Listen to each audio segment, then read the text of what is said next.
Salut à tous ces petits gloutons et bienvenue dans la Zell Kitchen pour un nouveau numéro consacré à Hearthstone. Salut X4M. Salut Magazel. Est-ce que tu es content de faire une vidéo Hearthstone? Je suis très content. Alors en plus il y a des trucs à dire là. Oui, beaucoup. Alors oui, cette fois nous ne présenterons pas des decks parce qu'il se trouve que la dernière fois on en a présenté 2 ou 3 pour chaque classe. Donc normalement là vous devriez avoir de quoi faire, y compris ces connards de chasseurs. Donc cette fois, on revient avec vous avec de la news truculente, de la news qui croustille, parce qu'en fait, ils ont annoncé une nouvelle extension. Oui. Et qui devrait sortir, alors cette fois, te trompe pas. C'est... Fin avril ? Fin mars, début avril. Fin mars, début avril. Donc voilà, fin mars, début avril. Donc comme là nous sommes début mars et que je me voyais pas rester 4 semaines sans sortir de vidéo Hearthstone parce que en fait j'avais plus envie de présenter des decks. Là cette méta honnêtement on en a fait le tour. Donc là je me voyais pas revenir avec vous avec regardez les nouveaux decks et tout. La méta est presque finie, il y a une nouvelle saison là qui a commencé. Enfin bref, voilà. Donc ce sera de la news pure et dure. Et d'ici la sortie de l'intégralité du cratère de Ngoro, on vous tiendra au courant, on essaiera de façon hebdomadaire. Ils ont pas annoncé, ils ont dit que la prochaine annonce aurait lieu le 17. Oui. Donc voilà, on reviendra vers vous dès qu'il y aura de la news, mais on essaiera régulièrement de poster du contenu, mais ce sera que de la news, du débat sur les cartes qui vont sortir, Est-ce qu'on va les jouer? Les jouer oui, parce que nous on joue toutes les cartes, nous on est des citoyens du monde de Hearthstone, donc voilà, donc essentiellement de la news pour cette vidéo. Alors, on attaque avec la première news. Elle concerne, elle est effective, c'est-à-dire que là, si vous lancez votre jeu depuis hier, c'est ça? Oui. Depuis hier, elle est effective. Ce sont le nerf de deux petites cartes qui concernent les jeux aggro. Du coup, on est très content parce qu'on en a marre des jeux aggro. Mais alors, enfin, à mes yeux, il y en a une grosse et plus ou moins une moyenne. On va commencer par la moyenne qui concerne notre ami le boucanier, c'est-à-dire ce petit pirate qui coûtait 1, qui sortait 1-2 et qui passait 3-2 quand vous contrôliez une arme, et bien dorénavant, son endurance va chuter à 1. C'est-à-dire que Blizzard lui a retiré un PV, ça devient donc pour 1 une 1-1 qui peut éventuellement passer 3-1 si vous avez une arme. Concrètement, ça fait chuter la puissance parce que c'est une arme que vous sortiez, parce que c'est une créature que vous sortiez au premier tour et qui pouvait quasiment survivre à toutes les bêtes qui avaient un PV d'endurance et vous pouviez la conserver, étant donné que généralement si elle prenait qu'un point d'égal, elle pouvait rester sur le plateau.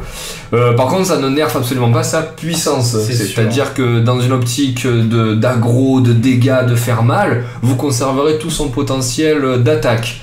Mais alors et là tu as très très bien expliqué tout à l'heure. Le fait d'avoir un PV, ça la rend vulnérable quand même. Énormément, parce que du coup, ça fait que tout ce qui est mage, démoniste, voleur et druide la tue extrêmement facilement. Voilà. Rien qu'avec les pouvoirs héroïques ou le mortal call du démoniste, pour ne citer que, ça fait que cette carte est maintenant extrêmement fragile et ne durera vraiment qu'un seul tour. Après voilà, le voleur, le druide et le mage, donc sans parler de RNG, sans parler d'avoir la carte ou pas dans la main, là ils pourront s'en débarrasser dès le premier tour et vous ne pourrez peut-être même pas mettre vos petits points de dégâts. Oui. Donc la carte reste jouable. Oui. Je pense pas qu'elle disparaîtra de la méta, mais voilà quoi, attention. Et ce qui est un petit peu moins évident pour la deuxième carte qui subit un nerf, qui est la griffe spectrale. Donc jadis une 1 pour une arme 1-3, donc spécifique au chaman. Hein. Oui. Voilà, 1 pour une arme 1-3, qui passait 3-3 quand vous contrôlez un serviteur avec la puissance des sorts. Donc ça se couplait merveilleusement bien avec l'ami Talnos, et étant donné qu'on est dans une optique chaman, se couplait avec le totem qui mettait... donc en fait, dans le meilleur des mondes, quand vous la sortiez au premier tour, vous aviez donc votre 1-3 qui pouvait gérer une petite créature, ou même si vous voulez lui coller dans la tête, allez, fou. Et au deuxième tour, si vous sortiez le bon totem, vous avez quand même déjà une arme 3-3, et là vous pouviez rivaliser déjà avec la hache du guerrier. Donc c'était quand même bien une bas. Et bien elle passe à 2, c'est-à-dire qu'à moins d'être un rageux de la pièce, vous ne pourrez plus la sortir au tour 1. Et là quand même, ça change quand même pas mal de choses. C'est vrai. Parce que du coup, avant autant T1, griffe spectrale, T2, soit un Thanos, soit un pour héroïque, là non. Là, comme tu as dit, hormis d'être un furieux de la pièce, et encore la value est inexistante à faire ce play, ça fait que du coup, le shaman sera beaucoup moins fort en early. Voilà, donc alors c'est deux petits nerfs qui vont pas révolutionner la méta, quoique, je veux dire, il y a quand même pas mal de jeux, les jeux les plus performants étant On va pas se mentir, hein, c'est le guerrier pirate et le chaman aggro. Oui, Voilà, principalement. Voilà, Les donc, decks aggro, on adore ça. voilà, ben, donc c'est une petite pique qui a été infligée à ces decks et donc ça révolutionnera pas toute la méta, mais ça va un petit peu la changer.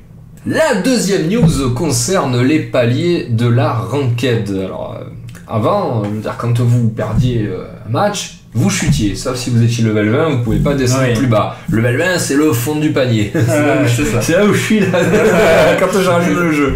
Voilà. Donc dorénavant, ça va changer. En fait, quand vous aurez atteint le niveau 15, quand vous aurez atteint le niveau 10 et quand vous aurez atteint le niveau 5, eh bien, vous ne descendrez plus. C'est-à-dire que ce sont des paliers qui seront considérés comme franchis et vous ne pourrez plus descendre. Alors attention, hein, on ne parle pas des étoiles de début de saison. Oui. Voilà, on parle du leader effectif, donc ce qui dure un mois. Oui. Voilà. Quand vous aurez atteint le niveau 10, vous pourrez perdre tout ce que vous voudrez, vous resterez niveau 10. Et ça, franchement, je parle pour des joueurs comme moi, qui ne tryhardent pas et qui aiment tester les decks dans le leader, c'est absolument génial. C'est-à-dire que là, moi, comme je vois les choses, c'est je vais prendre un deck qui tourne très très bien, que je vais aimer jouer. Je vais tryhard comme un forcené pour arriver à ce palier. Bon, dans mon cas, ce sera le niveau 10. Hein, c'est plus ou moins ce que j'arrive à aller quand je tryhard. Et bien, je resterai niveau 10 et j'aurai tout le loisir de tester les autres jeux de la méta sans avoir peur d'être rétrocédé et de devoir repasser sur mon guerrier pirate pour remettre les mecs en PLS. Donc, pour moi, c'est vraiment une très bonne nouvelle à mon niveau. Mais pas que, puisque moi je pense que la mentalité des gens va changer. Oui, je pense clairement. qu'on va avoir des decks beaucoup plus variés dans le leader. En tout cas, je pense que c'est le message qu'ils essaient de nous faire passer. C'est exactement ça. Pouvoir jouer des decks sans danger. Voilà, donc on espère moins de tryharders, plus de gens ouverts d'esprit et plus de decks différents dans le leader, parce que c'est vrai que c'est lourd de tomber régulièrement sur les chamans aggro, sur les guerriers aggro, même quand on veut tester un truc, de devoir quitter le mode classé pour repartir en mode rapide, même tu me diras après le mode rapide il est fait pour ça quoi. Oui. Et du coup le mode rapide ne va plus servir à rien. Ouais, c'est ça. Mais voilà, vraiment c'est une bonne nouvelle. Et ça devrait changer les habitudes de jeu. Alors nous allons ensuite parler de l'année du mammouth. Alors l'année du mammouth, elle succède donc à l'année du Kraken où nous étions jusqu'à maintenant et elle amène son lot de changements et là pour le coup la méta va être complètement révolutionnée à plusieurs niveaux. Le premier c'est tout simplement l'arrivée du cratère d'Ngoro. Oui. Voilà, qui va nous amener 125 nouvelles cartes. Donc ça c'est le changement le plus radical. Sous réserve que les cartes soient efficaces et que ce soit pas une espèce de grand tournoi bis. Ouais. Voilà.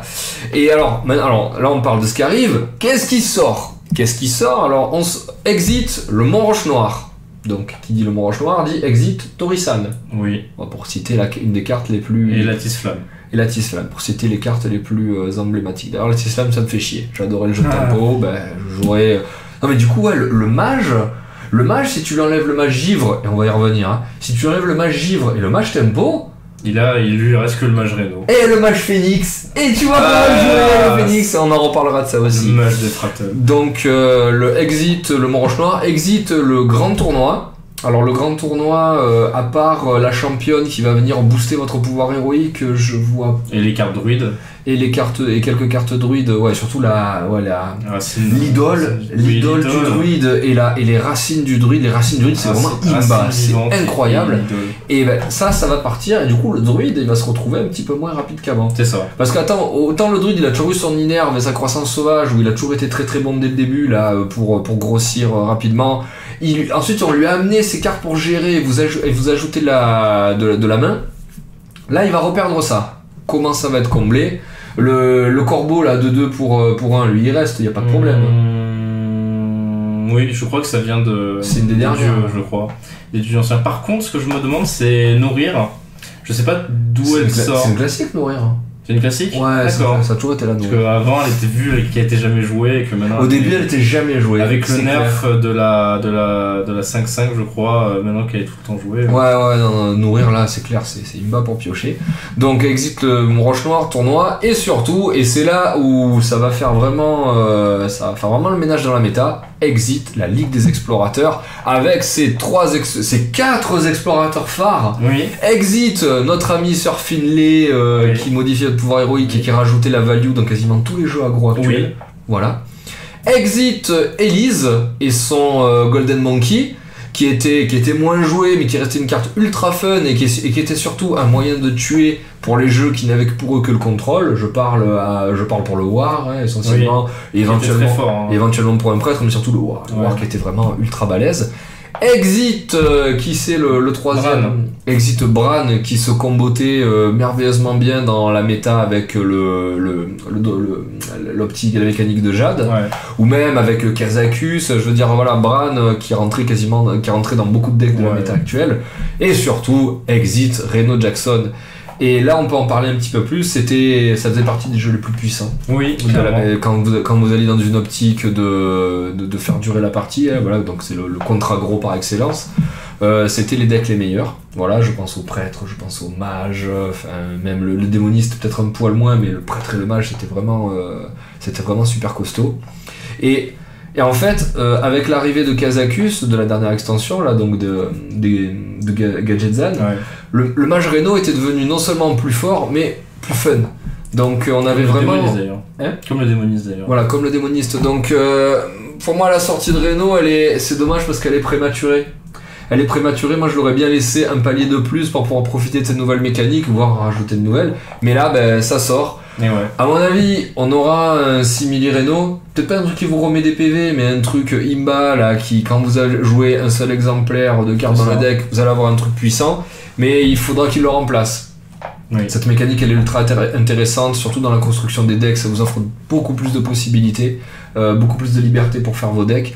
Donc il peut pas en faire l'économie, donc à mon avis il y aura quelque chose d'autre. Mais l'ami Reno qui mettait en PLS tous les jeux aggro, bah, Ouais. au revoir Reno. Je crois qu'ils ont déjà mis des semblables dans Gadgetan. Tu as Raza, tu as celle du démoniste. Ouais, bah, et, pour les trois cartes qui jouaient les jeux. ouais, pour les ouais. cabales. Voilà, pour les trois cabales, ils avaient donc on avait la carte là qui mettait le pouvoir à 0. Ça, c'est Razar. Ça c'est Razar. Le démoniste qui met tous les démons dans ta main sur le board. Voilà. Et celle du mage qui te fait un sort gratuit. Voilà, donc voilà, c'était trois cartes qui étaient très agréables à jouer, qui renforçaient considérablement votre jeu, même si le démoniste c'était quand même plus compliqué. Enfin voilà, on va se retrouver donc peut-être avec eux en leader, mais Ouais. j'en vois aucune des trois qui justifierait que... Hop. J'en vois aucune des trois qui justifierait qu'on fasse un jeu autour, hein, vraiment. Mage, ça va être quand même très fort, je pense, même sans Reno. À voir. Et prêtre aussi. On verra ça plus tard. À voir. Ah, ça, c'est un futur débat. Le troisième gros changement de l'année du mammouth, ce sont des cartes classiques qui vont maintenant passer à la trappe complètement, sans aucune justification, si ce n'est qu'elles sont beaucoup trop fortes. Et donc des cartes historiques vont disparaître, des cartes que l'on voit depuis la bêta dans tous les jeux et qui ont survécu à tous les changements de méta, qui ont survécu à des nerfs, des irréductibles, des vieux de la vieille qui vont dégager. C'est justifié. Les cartes étaient beaucoup trop jouées, étaient beaucoup trop fortes. Moi je me rappelle à l'époque de Magic, c'est pareil, il y a des cartes, ils les ont dégagées, ils les ont interdites en tournoi. Ben voilà, là c'est pareil, on y arrive, on est obligé de faire ça si on veut un petit peu amener du 109 dans votre jeu. Oui. Quelles sont ces cartes? Eh bien il y a l'inévitable Drake Azur qui rentre dans tous les decks. Clairement. Et qui a été... en fait voilà, il a beaucoup d'avantages, il fait piocher, meilleure capacité du monde, il a un bon rapport qualité-prix, 5 pour 4-4, il booste les sorts, et en plus récemment le fait que ce soit un dragon, eh bien ça rajoute encore de la puissance dans le jeu. Donc vraiment on pouvait pas garder ce truc, c'était le 5ème tour de tout le monde. Voilà, 5ème tour vous saviez qu'il y avait le Drake Azur. Donc à partir de là, alors oui c'est chiant, alors oui il n'y a pas d'équivalent au 5ème tour, oui le 5ème tour va être peut-être un petit peu plus dégueulasse à jouer. C'est bon pour certaines classes, comme Druid, il y a Druid de la griffe, c'est trop fort. Voilà. Ah, lui par contre, lui il nous emmerde, il va continuer à vous emmerder. Lui, bah après lui, je veux dire c'est une bonne carte, mais tu sais c'est pas un truc qui fait la décision. C'est clair, mais t'as quand même, tu peux avoir une 4-6 stone par exemple pour... ouais, d'ailleurs c'est comme ça qu'elle est jouée, oui. essentiellement.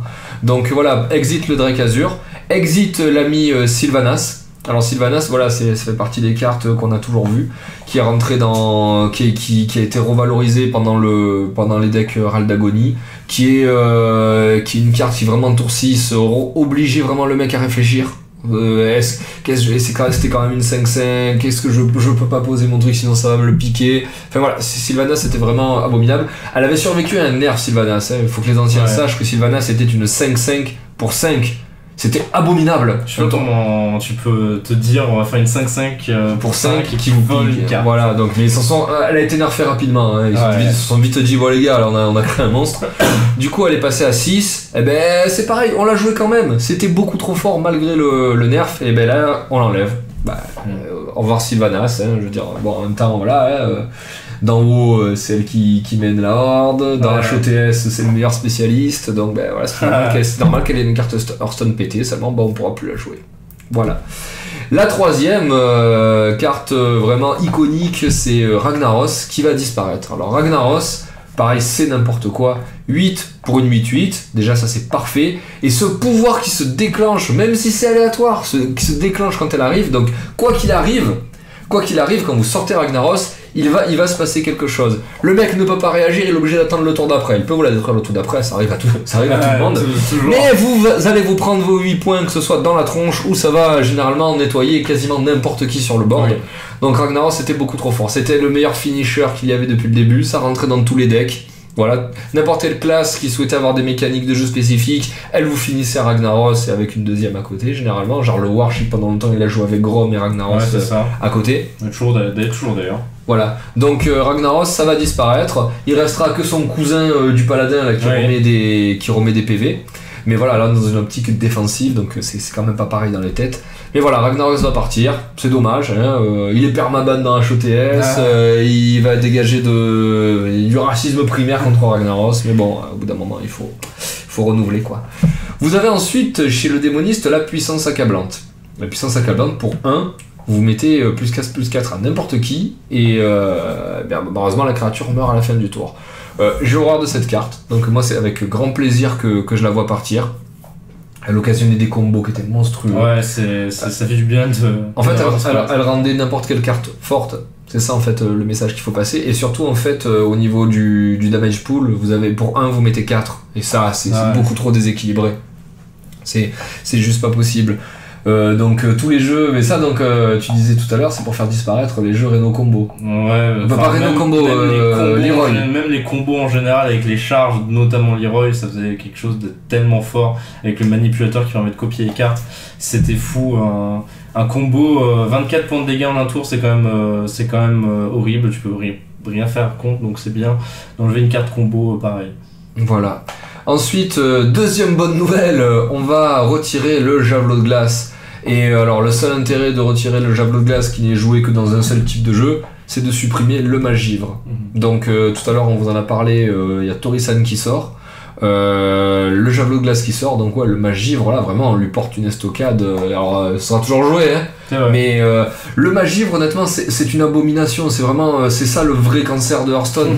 De se faire rouler dessus par un deck aggro ça prend 5 minutes hein, de se faire mettre en PLS là, un coup de hache par un guerrier ça fait mal mais vous mourrez vite. Là c'est de la torture, la partie elle dure 3/4 d'heure, le mec il utilise les 2 minutes de son tour et à chaque fois en vous spammant son émote de merde. Non, il fallait que ça cesse. Il fallait que ces gens-là arrêtent tout. Donc voilà, vraiment le mage givre là, si jamais vous n'avez plus votre javelot pour mettre 8 points de dégâts pour 0, nerfé par Torisan, le mage givre, franchement, il a quasiment plus lieu d'être. Mais voilà, donc par rapport à ce qu'on disait tout à l'heure, t'enlèves le mage givre, t'enlèves le mage Reno, t'enlèves le mage tempo. Non, mage Reno, je pense pas que tu l'enlèves. S'il n'y a plus Reno. Ouais, ce sera un mage Kazakus alors, ou autre chose, mais... Ça me semble très fort sans. En tout cas pour le mage. Le démoniste c'est délicat parce que le démoniste il a son pouvoir héroïque et c'est Zao qui lui enlève lui-même de la vie, mais mage je pense que ça reste quand même très fort, même sans Reno.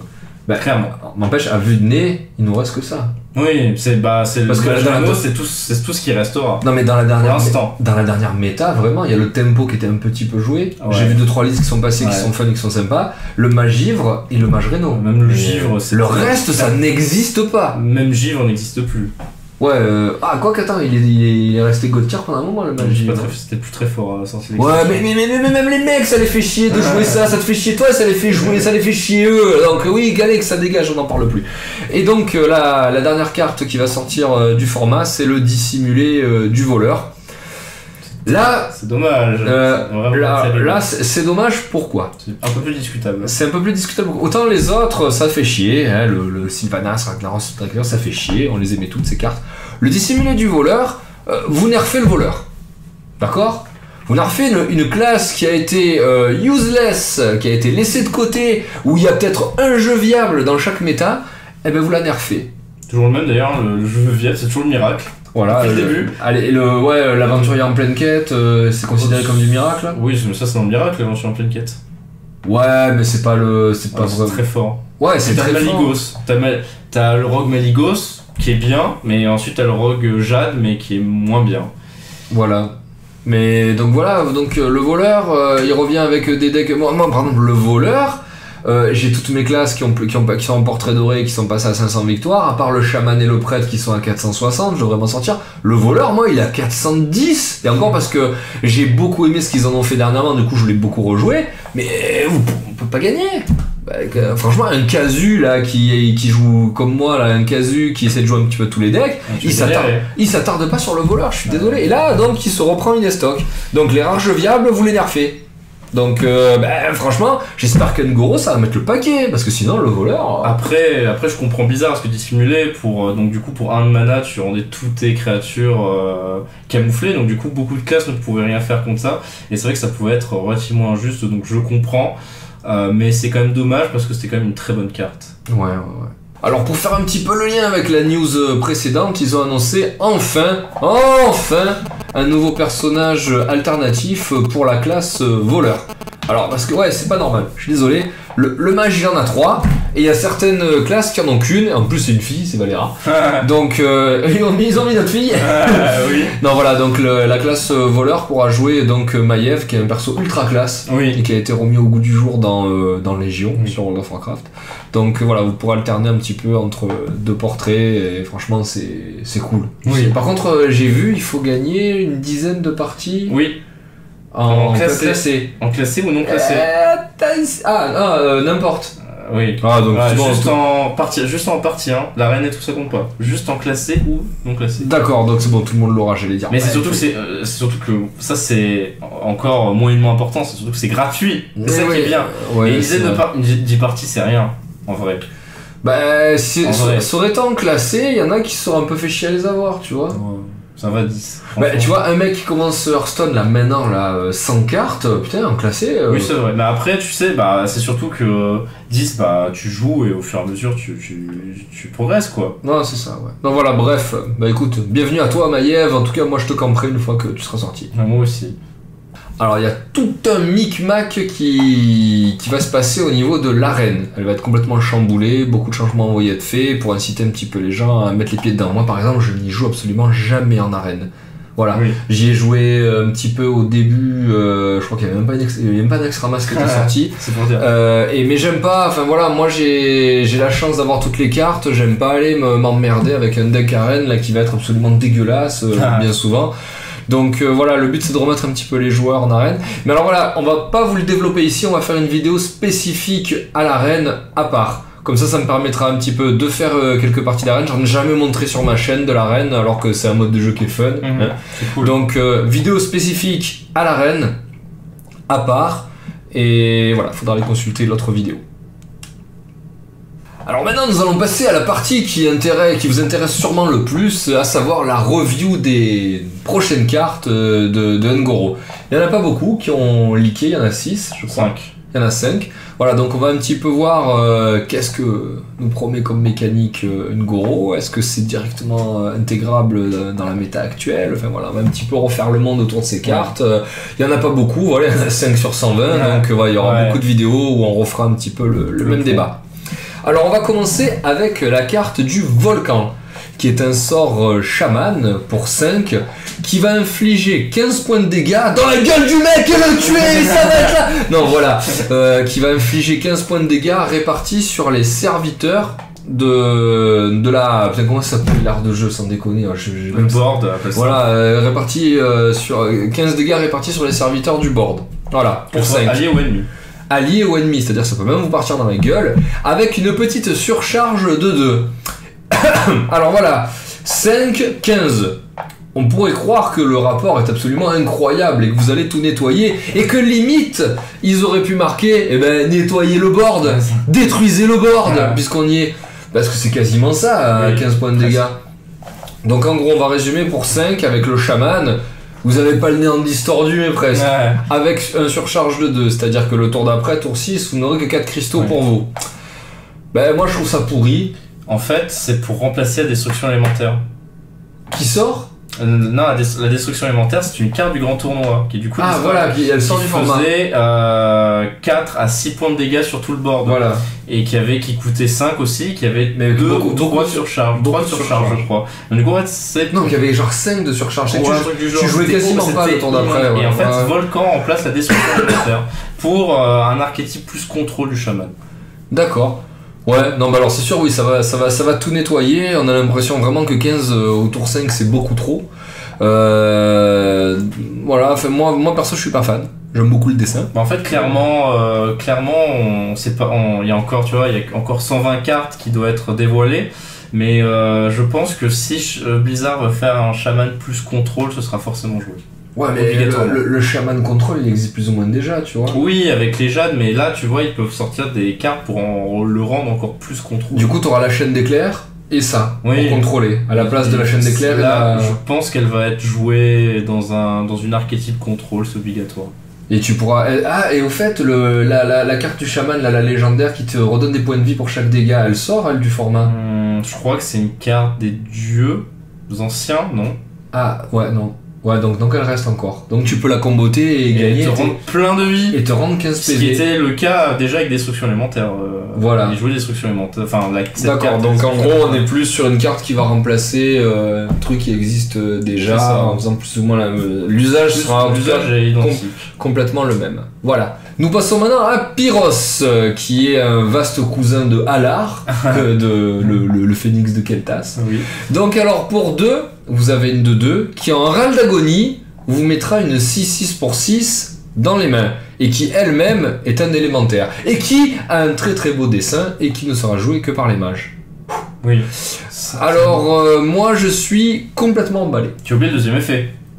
Le 6-6. Oui mais attends, on va, de toute façon voilà. On Il verra. faut dire dans l'ensemble. Faut dire dans l'ensemble. Alors en fait, une fois que vous aurez votre 6-6 dans les mains et que vous l'aurez joué, il y aura un effet similaire mais avec une 10-10. C'est-à-dire que votre 6-6, quand elle sera morte, va vous donner une 10-10 pour 10. Donc en fait, cette petite bestiolette va débarquer en début de game, donc au tour 2, ou tour 1 si vous forcez avec votre pièce. Et puis en fait, va vous garantir d'avoir une 6-6 au tour 6 et une 10-10 au tour 10. Donc va vous assurer une certaine continuité dans votre game. Enfin moi quand je construis mes decks, moi je recherche cette continuité. Mais je trouve que c'est vraiment pas mal. L'oral d'agonie, on n'a pas l'habitude de le voir chez le mage, vrai. donc il va peut-être y avoir un truc autour de ça. J'aime beaucoup cette carte. Après voilà, moi je suis pas objectif, j'adore les phénix. Mais moi je pense que non, c'est. De toute façon, on a dit tout à l'heure que le tempo et le Reno et le givre allaient sortir de la méta. Moi je pense que ça. je ne pense pas. Comme je t'ai déjà dit. Oui, Surtout non, que- mais il s'appellera plus Reno puisqu'il n'y a plus Oui, Reno. c'est vrai, c'est un Kazakus, Voilà. mais c'est pareil, c'est juste le nom qui change. Et d'ailleurs, je pense que cette carte sera dans ce deck. Il y a des chances. Je pense. Ah oui, non, tu peux, hein. Elle sera. Ah, clairement, elle sera dans- c'est un double carte advantage de fou, ça, quand même. hein. C'est très bien. Ah, c'est devenu très bien. Bah, J'ai réussi à te en convaincre. fait, ça. Vas-y, dévoile ta théorie. En fait, c'est un géant des montagnes pour le mage. Hein? Le géant des montagnes. Pourquoi un géant des montagnes? C'est la Lulu du démoniste par rapport aux mains à la Ouais. carte qui est dans ta main. Mais tu rigoles ou quoi? T'as zéro contrainte, là. Oui. Le géant des montagnes du démoniste, quand même, t'es tributaire de garder ta main pleine, de pas lâcher tous azimuts. Oui, mais parce qu'en fait, je dis ça parce que le mage Reno n'a pas de grosses créatures. Ouais. Et du coup, là, ça lui en fait une du coup de grosses créatures. Après, le problème, c'est que démoniste, c'est une build qui peut jouer bien avant. Là, on est sur une 2-2 pour 2 qui ensuite devient une 6-6 pour 6, qui ensuite devient une 10-10 pour 10. Donc c'est lent. Mais du coup, il y a des chances peut-être que c'est joué. C'est une bonne carte. C'est pas fou, mais c'est une bonne carte. Surtout que c'est une carte élémentaire.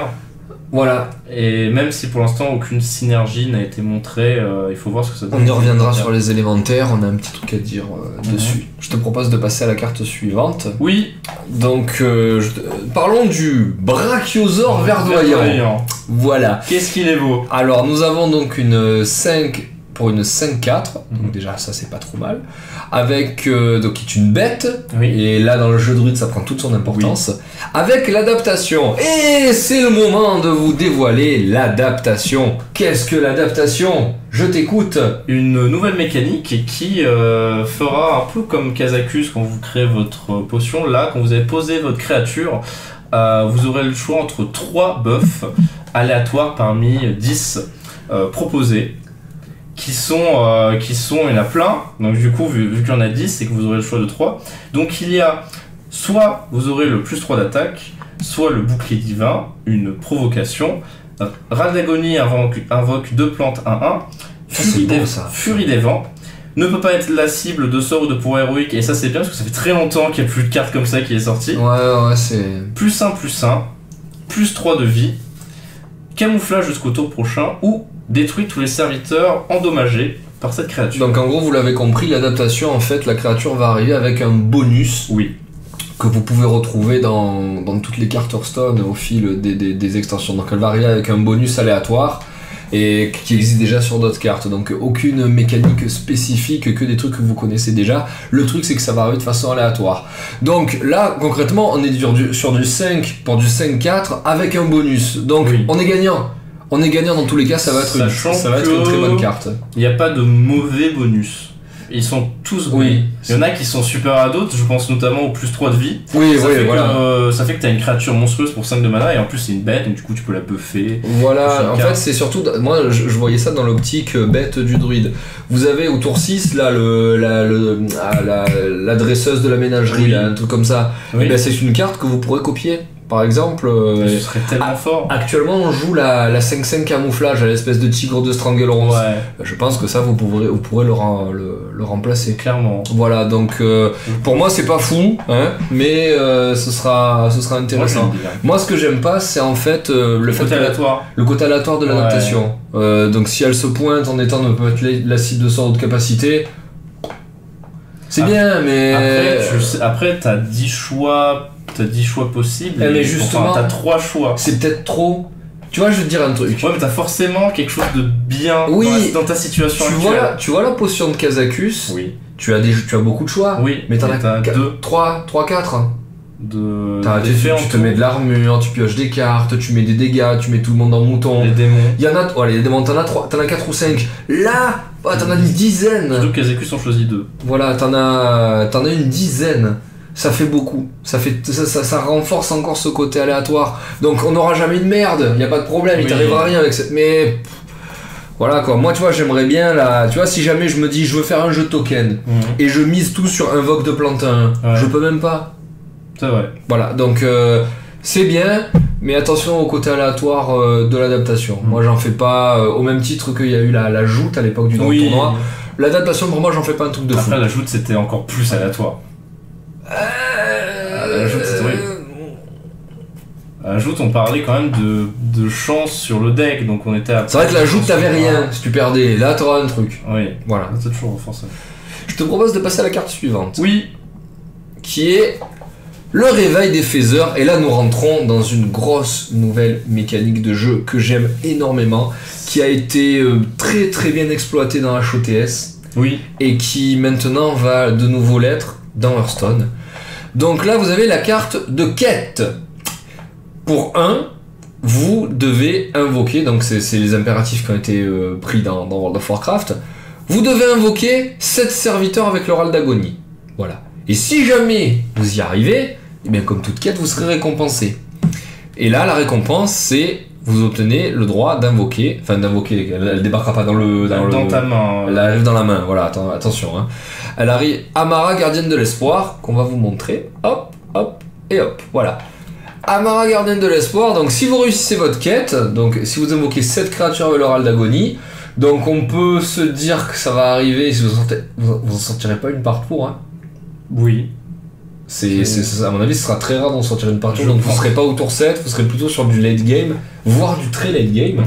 Vous aurez pour 5 une 8-8, provocation, cri de guerre, fait passer les PV du héros à 40. Bon, ça c'est n'importe quoi. C'est tellement fort. Ça, c'est vraiment n'importe quoi, puisque si jamais vous êtes en fin de game en PLS, vous repassez pas à 30, vous repassez à 40. Surtout Donc, que, comme je te disais tout à l'heure, ça c'est Reno, mais en mieux. voilà. Ah bah oui, en À mieux. tout point. En mieux, tout point. en mieux, puisque elle est plus forte que Reno, elle est moins dure à invoquer, elle a la provocation, elle te donne 10 PV de plus, C'est une bulle 8. c'est une 8-8, mais Après, tu la il y a- sortiras pas au tour et 6. il y a la quête. Il y a la quête, c'est impossible de la sortir au tour 6. À moins que Voilà. il se passe des cartes avec des mécaniques de fou qui vous permettent ça, vous ne la sortirez pas au tour 6. Alors attention, les quêtes, c'est fun. D'autant plus que tu m'as dit que la quête popait dans votre main au début de la game. Heureusement. Oui, obligatoirement. Sinon, ça peut très vite devenir une carte qui Et, sert à rien. et quand on joue la quête, l'adversaire le voit et sait la quête et peut suivre la progression sans souci. Voilà. Donc en fait, la quête, donc c'est celle du prêtre qu'on Mhm. vous a montré. À mon avis, toutes les classes en auront au moins une. Toutes les classes auront une légendaire et une quête. Voilà. Donc en fait, la récompense de chaque quête, ce sera une légendaire surpuissante comme elle. Oui, Voilà. je pense. Donc on a le droit par exemple d'imaginer que celle du mage elle va arriver, elle va coller une grosse tèche à la Exodia là au mec d'en face. Ouais non mais à mon avis ce serait un délire comme ça. Donc la quête, je suis absolument fan de la mécanique. Maintenant sur la puissance c'est quand même à voir. Pour moi ça peut être qu'une optique de contrôle. Bah pour là oui, Voilà. surtout que après Non mais même à mon avis tu pourras jamais rapidement réussir ta quête. Après le truc c'est que comme je l'ai dit, je trouve pas que c'est une bonne carte dans une enfin c'est une très bonne carte en soi, mais dans une méta contrôle elle va perdre beaucoup d'intérêt je pense. Parce que. Mais après, ça c'est délicat parce que par exemple, c'est extrêmement fort contre aggro, mais tu vas mettre beaucoup de temps à l'avoir, donc il y a de fortes chances que tu sois mort avant. Mais par contre, contre aggro, ça va jouer cette carte. Alors là, Et puis alors terminé. attention, on va rester sur le prêtre, puisqu'il Oui. est question de ça. Il faut invoquer des créatures avec l'oral d'agonie chez Oui. le prêtre. Il y a qui? Alors, en fait, ce qu'il faut savoir, ce qui est intéressant, c'est que il n'y a plus la 1-3 qui découvre derrière l'agonie, vu que c'est une carte de Ligue des Explorateurs.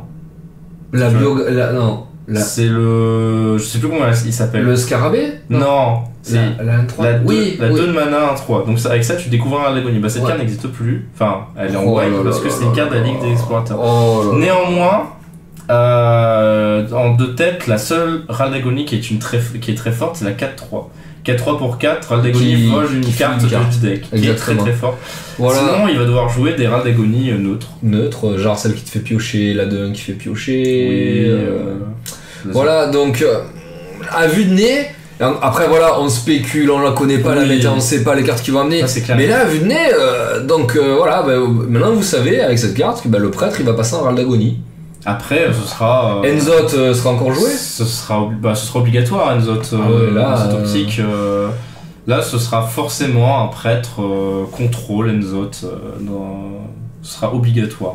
Parce Voilà. que tu joues tellement de Ral d'agonie, ce serait un gâchis de pas jouer Enzot. Voilà, il y a plus Sylvanas. Oui, c'est Ah, triste. c'est dommage. Ça Donc fait- voilà, alors moi, oui pour la mécanique, parce qu'en plus, je veux dire, si vous mettez la carte dans votre deck et qu'elle pop dès le début, donc pas dans votre main, mais qu'elle se déclenche dès le début, eh ben, ça veut dire que voilà, vous enlevez une carte de votre deck, donc votre deck va aller encore plus vite. Ça, moi, j'aime bien. J'aime bien quand le deck ça dépote, Ouais. quand le deck, voilà. Mais ok sur le principe, super mécanique, more fun, mais à voir pour l'efficacité. Moi j'ai peur pour certaines classes, j'ai peur pour voilà là de passer à 40 PV c'est monstrueux. Maintenant ça m'étonnerait que tu sais que ce soit juste pour toutes les classes. C'est impossible qu'ils trouvent. Il y a Après, forcément une ou deux classes qui va se Ah, retrouver en forcément. PLS quoi. Genre tu vois genre le démoniste en Reno là qui était pas terrible. Il y a forcément des gens qui vont bouffer. On verra. Non nous allons parler sur le. Elle est en anglais, comment C'est elle a bien terrible, français. Bon le. Megazord Gentleman. Voilà C'est ça. le Megazord Gentleman, Gentleman. c'est vous. Alors pour 4 vous avez une 5-4 qui est une bête, donc nous sommes sur du neutre, hein, donc ça, Oui. c'est parfait. En cri de guerre elle va donner l'adaptation à tous vos murlocs. Et ça C'est très fort. c'est très fort. Sachant que actuellement il y a beaucoup de murlocs qui sont joués, il y a avec Gadgetan, il y a eu l'ajout de comment il s'appelle, le ninja. Ouais le Le Bourbinja ninja l'étoile, Bourbi, l'éclair qui est- jaune de qui est Konoha. super fort. qui est une très bonne carte. Là, maintenant bizarrement dans la méta, il y a vraiment beaucoup de decks Murloc qui commencent à se faire là. Et pas forcément du Murloc aggro, tu vois. C'est très souvent du Murloc aggro malheureusement parce que c'est trop fort. Bah si après tu vois si Bourne Ninja le conservateur s'est joué, c'est pas dans l'optique aggro. Tu vois ce que je veux dire? Ça dépend. Ouais, c'est souvent agressif. Mais là du coup, ça va permettre d'avoir des Murlocs encore plus forts. Voilà. Là, je visualise bien un tour 4, là, le sort du chaman qui fait sortir tes Murlocs ninja, pour ensuite sortir ça derrière et leur mettre là. Surtout, imagine, genre, t'as une furie des vents, monstrueux, furie des vents, plus 3 dégâts, bouclier divin, enfin c'est. Vraiment très très fort. Donc voilà, on est donc les Murlocs ont encore de bons jours devant eux grâce à ce genre de cartes. Mais voilà, enfin moi de toutes celles qu'on a vues là, c'est celle qui m'a le moins hypé. Voilà, mais bon voilà, c'est bien là, on va débarquer des dinosaures là. Voilà, en fait là, les dinosaures. Ouais non, mais vraiment moi les dinosaures c'est un univers, c'est un monde là, c'est un jargon qui me plaît, donc le fait de me dire qu'on va multiplier les cartes de dinos, ça va être cool. Ouais, ça va être vraiment cool là. Alors dernière petite chose, bon c'est un petit peu plus secondaire mais ça prendra son sens à mon avis dans les semaines qui viennent parce que on n'a pas trop d'infos pour l'instant, on n'a pas de cartes qui sont dévoilées. C'est la nouvelle race, ce sont les élémentaires. Oui, il y a des cartes, il y a des anciennes cartes qui vont passer élémentaires, par exemple, enfin vous allez les voir là, par exemple Ragnaros, pour citer celle qui dégage, celle qui dégage justement, ça devient un élémentaire. Il y a donc pareil le Phoenix qu'on vous a montré tout à l'heure, c'est un élémentaire. Oui. Donc on a en droit d'attendre à des cartes qui viendront booster les forces élémentaires. Bon, ils en ont pas dévoilé encore, mais bon, nul doute que ça va arriver. Donc voilà, il y a des cartes qui du coup, genre tu vois, bon l'élémentaire de feu c'est un mauvais exemple parce qu'il est toujours un petit peu joué, ça va sur une très bonne carte. Mais il y a des cartes qui du fait d'être un élémentaire vont se retrouver boostées alors qu'elles étaient déjà fortes, ou certaines qui sont sorties de justesse de la méta. Parce que genre tu vois par exemple le golem du chaman là, qui met des points de dégâts quand tu sors des créatures avec le râle d'agonie ou je sais pas quoi là. Cri de guerre. Voilà, ou le cri de guerre, ou même celui qui devient plus fort quand tu surcharges. Je crois que cette carte c'est une carte grand tournoi. Cette 2-6 que tu parles. Du chaman. Ouais, donc ça va sortir. Non, mais tu as la classique, là, celle qui se booste avec la surcharge. Oui. Voilà, donc ce genre de cartes qui sont sorties de la méta vont peut-être pouvoir y revenir du fait qu'elles sont des élémentaires. Donc là, pas grand chose à redire là-dessus, mais voilà, nouvelle mécanique qu'il faudra prendre en compte. Bon ben voilà, j'espère que cette petite review d'actualité hearthstonienne, le nouvel objectif qui vient de sortir, c'est ça.